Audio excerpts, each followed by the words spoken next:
MLCC 기술은 이제 스마트폰에 적용하거나 어디에다 뭐 좁은 공간에 최대한 많이 집중하면 좋겠죠. 많이 넣어주면 숫자를. 그럼 그때 이제 대중소의 개념으로 들어갑니다. MLCC도 배터리도 제가 대중소로 들어간다 그랬죠. 휴머노이드 로봇이나 배터리 같은 것도 스마트폰에 적용되는 배터리를 할지라도 이것을 배터리를 숫자를 현재보다 많이 분할해서 대중소로 들어가는 기술을 쓰시면 일단 거기 각각 전선을 연결해 배터리다 그러면 각각 전선을 연결해 가지고 항상 최고조의 발열 상태에 있을 필요가 없다는 거죠. 그래서 배터리 안에 미니 배터리가 이제 배터리 겉으로는 하나의 배터리인데 안에 뭐 몇백 개, 몇천 개짜리도 있을 수 있잖아요.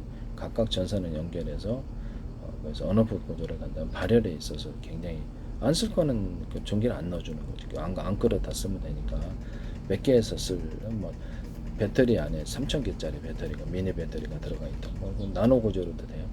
그래서 전선을 각각 연결해 가지고 통제한다. 그럼 나머지는 발열이 안 될 거 아니에요. 쓸 배터리였으면 연기가 흘러나오니까 발열이 된다는 거죠. 이런 기술을 쓰면 경기를 효율적으로 쓸 수 있겠죠. 앞으로 모든 배터리, 스마트폰 안에 배터리라든지 로봇 배터리 이런 기술도 이렇게 이 기술을 쓰시면 제 기술이 되겠습니다. 또는 그 대중소로 들어가 면적 대비해서 배터리 셀이 들어간다 그러면 대중소로 들어가서 최대한 집적을 해서 숫자를 늘려놓는다는 거죠. 그럼 미세한 전기 통제에서 더 중요한 2차 전지다. 그럼 이 안에 배터리 셀이 이렇게 미니 셀이 50개 들어가 있거나 그러면 각각 전선을 연결해서 5개 썼을지 7개 썼을지 배터리 미니 배터리가 들어가 있는 거죠. 그런 기술이 이제 MLCC에도 적용되고 다른 모든 배터리 기술에서도 스마트폰 배터리 같은 이런 배터리에서도 적용됩니다. 이 기술은 제 기술이라는 걸 말씀드립니다. 조명 같은 데도 보면 조명에도 이렇게 현재는 이렇게 LED 조명이 있잖아요. LED 발광 소자가 있다 그러면 발광 소자도 대중소로 들어간다는 거죠. 그래서 거기서 대자리 쓰면은 좀 밝은 크기가 밝고 소자리 중자리 쓰면 좀 덜 밝고 소자리를 쓰면은 좀 이런 식으로 해서 이렇게 전력에 이렇게 그걸 이제 킴을 따라서 전체를 킬 수도 있고 힘에 따라서 강중량을 조절해서 빛의 사이즈 빛을 어떻게 아주 밝게 하거나 흐리게 하거나 이렇게 잠잘 때 좀 흐리게 하면 좋죠. 이렇게 쓸 수 있습니다. 또는 발광소자다 그러면 안에 20개짜리가 있다 그러면 5개만 쓸지 각각 전선을 연결해 언어프 구조를 가지고 10개만 쓸 이렇게 한다는 거죠. 자동차에서도 이 기술을 쓸 수 있어요. 빛이 나오는 여기다 이렇게 어떤 사이즈를 이렇게 자동차에서 다 이걸 쓰지는 않지만 자동차 빛이 나오는 사이즈를 큰 거 자동차 전조등 작은 거 이렇게 중간 크기 이렇게 섞어서 쓴다는 거죠. 전기를 언어프 시키고 그에 따라서 이렇게 같이 써도 되고요. 그렇게 하면 전기를 효율적으로 통제할 수 있거든요. 그래서 이런 거 쓰시면 제 기술이 되겠습니다. 또는 조명에 있어서도 이게 15W, 30W, 60W짜리가 있잖아요. 그러니까 220, 110 들어와도 공기가 많이 들어와도 여기서 수용 구조에서 그밖에 받아들이지 않으니까요. 그래서 15W짜리, 30W, 60W를 같이 설치를 해서 전기를 각각 들어오게 하면 또 그 목적별로 이렇게 할 수 있겠죠. 아주 작은 구조로도 만들 수 있겠죠. 전구를 이 방식 쓰시면 제 기술입니다. 저는 이런 전구 방식이다 그러면 여기 안을 전기의 이제 수용 구조를 바꿔서 60W를 수용해 주든지 30W, 15W 수용을 해서 같은 하나의 전구 안에서도 빛의 밝기를 조절할 수 있습니다. 이 기술 쓰시면 제 기술이 되겠습니다. 모든 전 세계 A사레에다에서도 같은 레이더 소자다 그러면 거기서도 전기를 강중량으로 줄 수 있다 이 얘기를 했었죠. 레이더 소자도 이렇게 대중소로 들어간다. 이 기술하고 똑같죠. 조명도 발광 소자를 대중소로 들어가거나 빛의 사이즈를 같은 발광 소자라 할지라도 전기를 강중량으로 전기선의 이제 굵기가 두터운 거, 중간 거, 얇은 거 이걸 통해서도 할 수 있고 그걸 통해서도 전기의 수용 구조를 만들어낼 수 있다는 거죠. 이해가 가시죠? 전기의 수용 15W, 30W, 60W 이런 식으로 전기선의 얇기를 통해서도 할 수 있거나 전기의 공급 측면에서 전기량을 통제해서 빛의 강중량을 만들어내거나 수용 측면에서 10W, 30W, 60W 이런 식으로 해서 전기의 강중량을 만들어 이런 기술이 들어가는 거예요. 이 기술을 이제 쓰시면 제 기술이 되겠습니다. 이 기술은 A사레에다에서도 쓸 수 있고 다른 모든 산업상에 있어서 전원 공급 방식에서도 동일하게 쓸 수 있습니다. 전원을 공급 측면에서 전원을 전기를 양을 조절하거나 수용 측면에서 저는 이 기술을 쓰시면 제 기술이 된다는 거. 그때 전선의 굵기를 따라서 강중력으로 전선의 두께가 되게 두꺼운 거, 중간 두껍고 아주 얇은 거 이걸 통해서 전기량을 틀리게 흐르게 하거나 같은 어떤 전기선이다 그러면 전기선에는 구리선이 똑같은 두께다, 똑같은 굵기다 그러면 어떤 데는 하나 들어가, 어떤 두 개 들어가, 어떤 세 개 들어가, 어떤 10개 들어가 이런 것이 있을 수 있고 전기선에는 구리선이 대중소 틀리게 들어갈 수도 있다.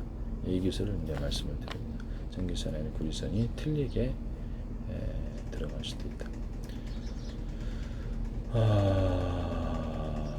대중소로 그러면 두께가 틀리게 들어가면 주파수 방식으로 전원을 공급한다 그랬죠. 그래서 일반 방식으로 바꾸려면 전기선에는 구리선이 동일한 두께, 대중소 동일한 두께로 하면 일반 방식으로 바뀐다고. 전 세계 전원 공급기, 전원 공급하는 방식에서 이 방식을 쓰시면 제 기술이 되겠습니다. 그 다음에 제가 통신선으로 쓸 때, 통신선으로 쓰거나 전기선으로 쓸 때 그 안을 서로 간에 어떤 구리 코일이다 그러면 구리 코일이 두꺼운 거, 중간 거, 얇은 거 이것이 세 개가 공존하는 이런 방식의 전기선, 통신선을 사용하시면 제 기술 목적별로 쓸 때가 있기 때문입니다. 그래서 이런 방식을 사용하시면 제 기술이 된다는 것을 말씀을 드립니다. 그래서 전력을 각각 여기 로봇에도 들어갈 수 있고 이거 필요합니다. 앞으로 획기적이죠. 획기적인데 이것을 쓰시면 제 기술이 되겠습니다. 또는 전기선 안에 통신선으로 사용하거나 전기선 구조로 사용했을 때 전기선에는 구리선이 대중소 두께가 틀리다 구리 코일이 그러면 주파수 방식으로 이렇게 총신하거나 주파수 방식으로 전기를 보낼 수 있다 그랬죠. 전기를 이제 많이 보내면 전력을 많이 보내면 전기선이 되는 거고 통신선으로 사용하면 주파수 방식으로 이렇게 통신이 되는 거고 이거를 그러면 같은 하나의 어떤 케이블선 안에 여러 개 두께를 틀리게 해서 구리 코일을 대중소들 틀리게 주파수를 각각 만든 것이 같은 유선 안에서 주파수가 흐른다. 주파수 방식으로 통신이 흐른다. 했을 때 그러면 서로 다른 파형의 것을 만들어낼 수 있겠네요. 그럼요. 하나의 케이블 안에서도 그런 굵기가 틀린 구리선들을 통신선을 넣어서 각각 틀린 통신 이런 어떤 파형을 만들어낼 수 있다라는 것. 그것을 각각 한 선에 공존할 수 있게 그렇게 만드시면 제 기술이 되겠습니다. 전기선도 그렇게 할 수 있고요. 전기선도 그렇게 할 수 있답니다. 서로 저런 거점은 확실하면 전기가 흐를 때 하나는 이파형 이렇게 하나의 주파수로 변화시켜서 전기를 공급해주고 또 다른 파형을 만들고 이런 식으로 유선 안에서 이거는 구현한다는 거죠. 이 기술은 제 기술입니다. 원래 A사 레이더에 따라서 적용했던 기술인데 유선 안에서도 가능하다는 점에서 이 기술 쓰시면 제 기술입니다.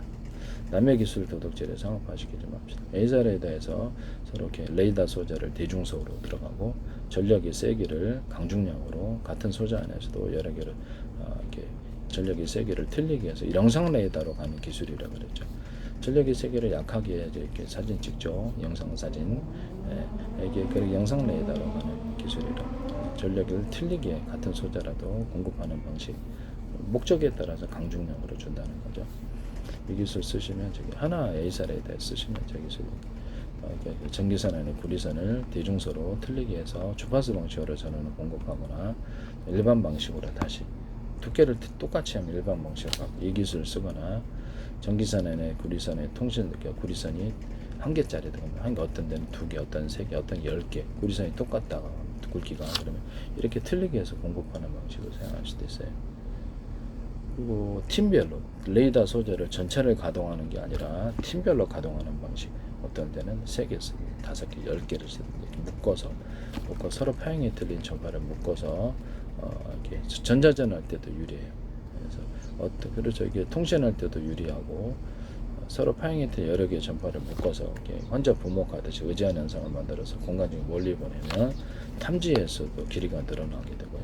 그렇죠. 제 것은 전자전 할 때도 강력한 효과를 가지거나 좀 더 여러 개가 참여해서 좀 전력의 세기를 틀리게 주면은 상대방이 전투기에 맞으면 강한 열이 금속에 맞으면 열이 융합 현상이 일어나서 기판을 태우거나 조종사를 공격한다 그랬죠. 아니면 전차 같은데 이렇게 서로 파형이 된 여러 개 마이크로웨이브로 전파를 쏘면 그래서 전차 금속재 같은데 안에 타고 들어가면 전기가 안에 기판을 태우든지 조종사 이렇게 그렇죠. 사람을 공격하는 이런 기술 구조가 나와요. 이 기술을 쓰시면 제 기술이 되라는 것을 말씀을 드립니다.